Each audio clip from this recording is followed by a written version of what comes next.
This is the Bahamas Tonight, the Northern Edition. Good evening, all. I'm Shasheena Rolle. As always, it is so great to have you with us.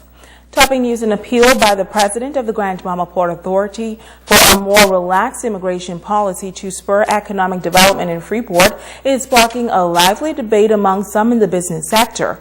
Tonight, a local attorney is weighing in, and she says any such change must work to the benefit of Bahamians.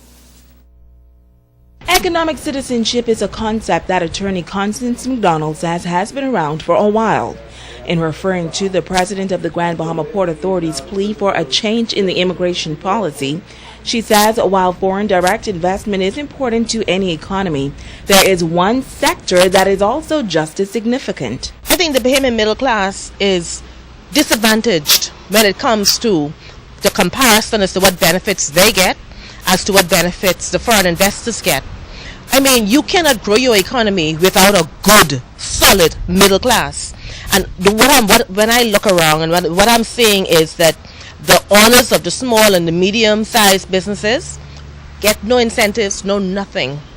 Whereas the foreign investor comes in here, he gets exemption from almost everything. And I think that's doing it backwards. The Grand Bahama Port Authority believes that tweaking the immigration policy to allow investors spending over $500,000 automatic permanent residency and the ability to work freely can be a benefit to the entire Bahamas.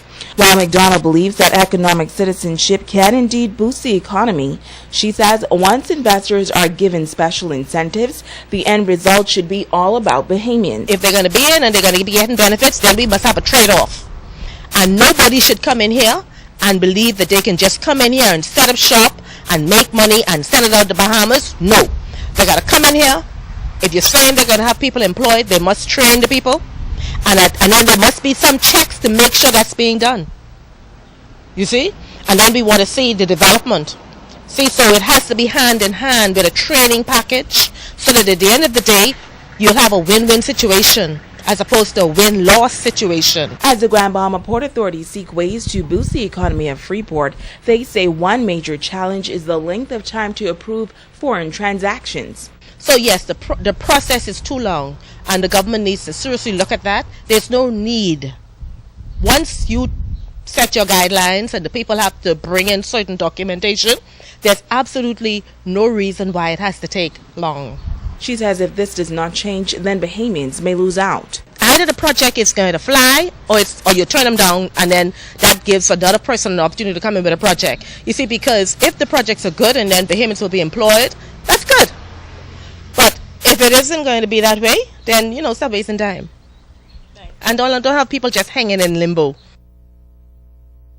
Well, the newly appointed committee assembled to review portions of the Hawksbill Creek Agreement has an 8-week timeline to complete a report for the government. Now, among those who have taken up the challenge is a leading female barrister at law. Joan Davis-Roll reports.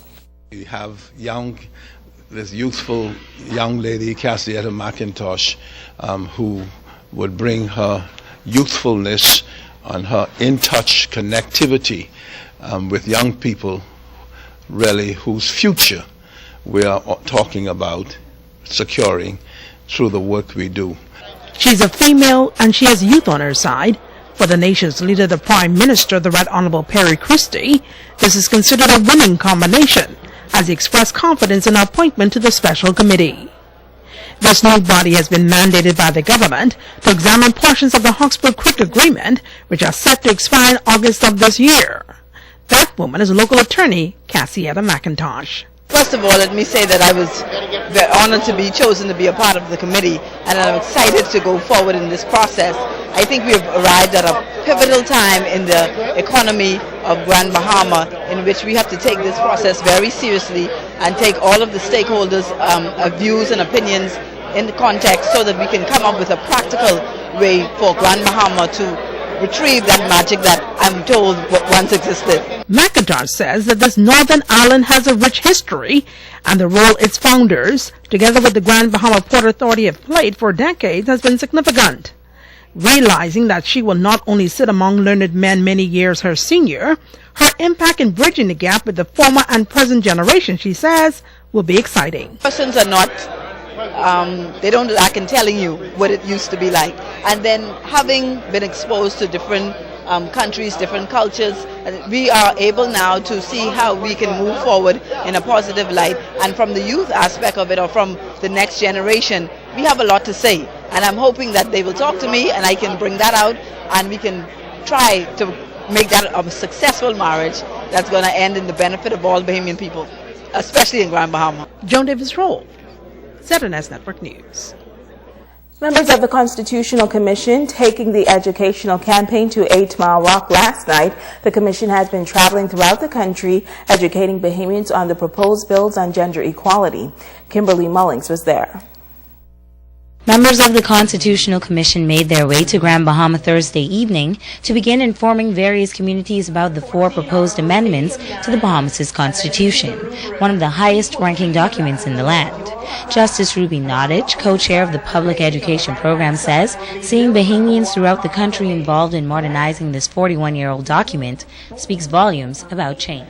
And we've obviously not really felt comfortable about changing it. That doesn't say that we're wrong, but it also means that we haven't been proactive. When the time is right, we move. But before that, we're probably content to work our way through our difficulties. I don't know that we're waiting or willing to wait much longer. Former Cabinet Minister Teresa Moxie Ingram, Public Education Program co-chair, notes that she's pleased to see Bahamians express interest in amending the Constitution, especially for generations to come. Every community that we have gone to, there have been people whose story of misplaced citizenship, people whose story of their children not being able to access citizenship or their spouses not being able to access citizenship. We've met people like that, and they've said, at last, it looks as if this matter is going to be cleared up. These 4 bills represent the first round of constitutional reform, which share something in common: the need to institute full equality between men and women in matters of citizenship and to eliminate discrimination based on sex, be it male or female. Literacy is one of the challenges Moxie Ingram has seen while traveling the archipelago. However, she's hopeful. The Bahamas is still very young and growing pains are expected. It leaves me concerned about our willingness to accept a piece of propaganda without examining the issues, without examining the messengers, without examining what the intended message is. That concerns me. 8 Mile Rock native, now Constitutional Commission member, Brandis Duncanson says that the response from Bahamians concerning our Constitution has been favorable. She is pleased to see and hear such positive feedback. Before, it was a bit tricky, getting persons to understand. And what we did, we sort of tweaked our method a bit. And like I said, we got the audience to participate.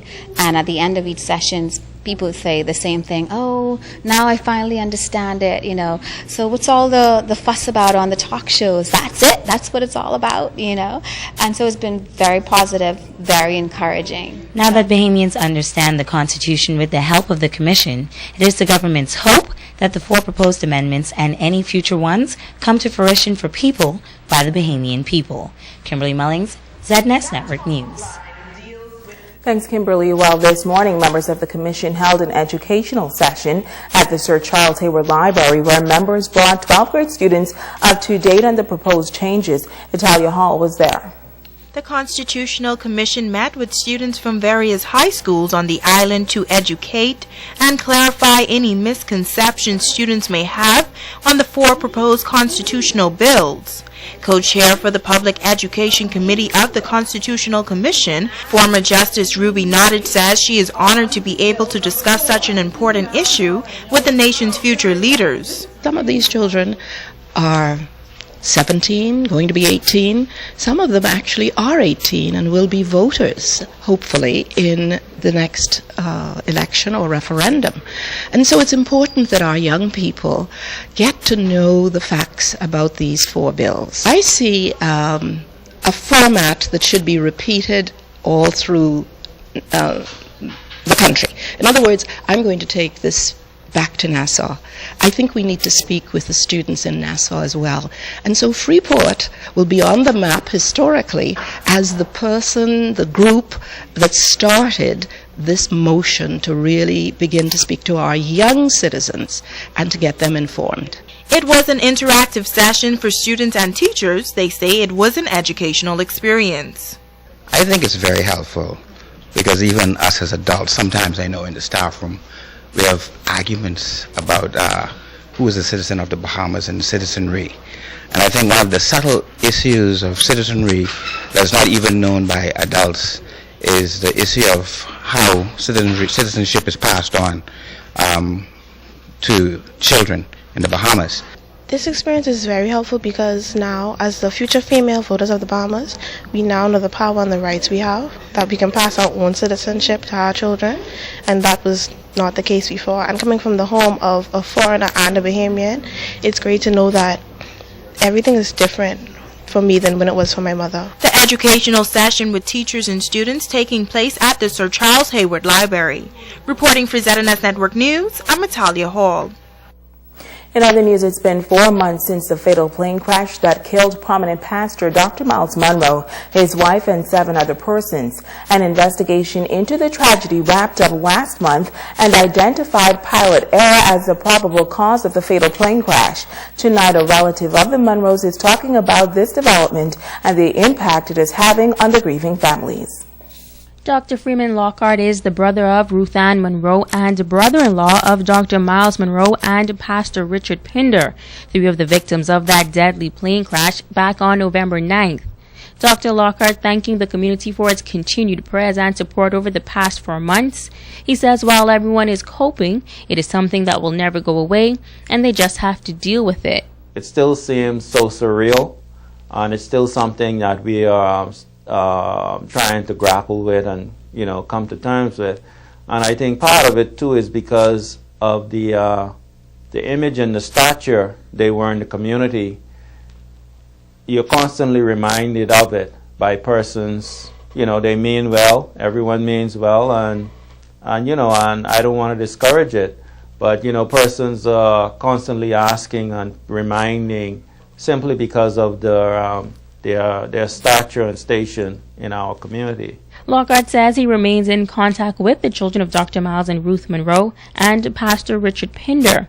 In fact, he believes that the crash on November 9th has brought them closer together. You make an effort to see others, when, had you gone to Nassau earlier on, I may not have seen. Now if I go, I make the effort to see everybody, And so it brings your family, you appreciate your family that much more.